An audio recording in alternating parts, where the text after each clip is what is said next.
करमाळा कारागृहातील जे आहे ते 54 कैद्यांचं जे आहे ते स्थलांतर करताना चित्र पाहायला मिळतंय।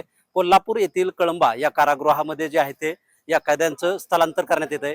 राज्य शासनाच्या निर्देशानुसार जे आहे ते या कैद्यांचं स्थलांतर जे होत असल्याची माहिती आहे जी आहे ती आपल्याला प्रशासनाकडून देण्यात आलेली आहे। यामध्ये जे आहे ते करमाळ्यातील 54 कैदी आहे, यामध्ये जे आहे ते 51 पुरुष तसेच 3 महिला या कैद्यांचा समावेश असल्याची जी माहिती आहे ती आपल्याला प्रशासनाकडून मिळालेली आहे।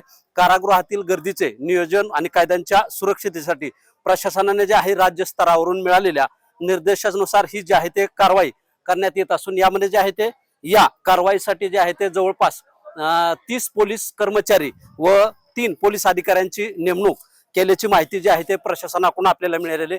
या ठिकाणी आपण पाहू शकतो की सकाळपासूनच जे आहे ते नातेवाईकांनी जे आहे ते आपल्या कैद्यांना भेटण्यासाठी नातेवाईकांनी जे आहे ते मोठ्या प्रमाणात गर्दी या ठिकाणी जे आहे ते केल्याचं पाहायला मिळतंय। या ठिकाणी जे आहे ते या 3 ज्या 54 कैद्यांना नेण्यासाठी जे आहे ते प्रशासना वतीनं जे आहे ते 3 गाड्यांचा देखील बंदोबस्त केलेला असून संबंधित हे सर्व जे 54 कैदी आहेत ते कळंबा येथील मध्यवर्ती कारागृहामध्ये जे आहे ते त्यांना आज त्यांची रवानगी जी आहे ते होताना पाहायला मिळते। यामुळे जे आहे ते करमाळा कारागृहातील जे आहे ते सध्या उपागृहावरील जे आहे तो देखील ताण जो आहे तो कमी प्रमाणात होत असून या ठिकाणी जे आहे ते पोलीस प्रशासनाच्या कडेकोट बंदोबस्तामध्ये जे आहे ते या आरोपींचं जे आहे ते शिफ्टिंग करतानाचं चित्र या ठिकाणी आपल्याला पाहायला मिळतंय।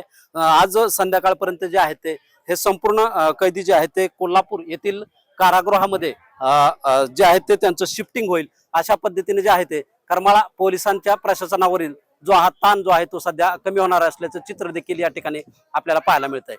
शीतल कुमार मोठे, TV9 मराठी, करमाळा, सोलापूर।